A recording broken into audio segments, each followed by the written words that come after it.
Ukážem vám, čo je dievčenská sila. Dievčenská sila? Nebuď smiešná. Dovol, aby som to radšej skúsil ja. Teraz zapíska.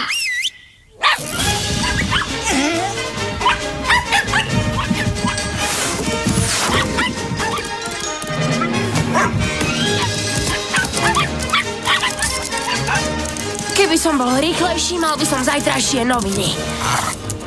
Ako papíta viac! Vráti mi moje noviny. No tak, čo som vás učil o tímovej práci?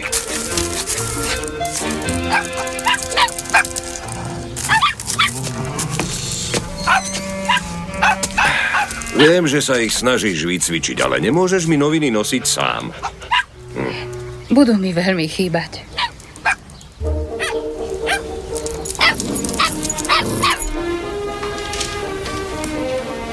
Čas vypršal. Tu máš, vezmi aj môj papier. Iste sa vám ozveme, ak máte to, čo šteniatka potrebujú. Je to učiteľ matematiky a veľmi rád počíta rôzne rovnice.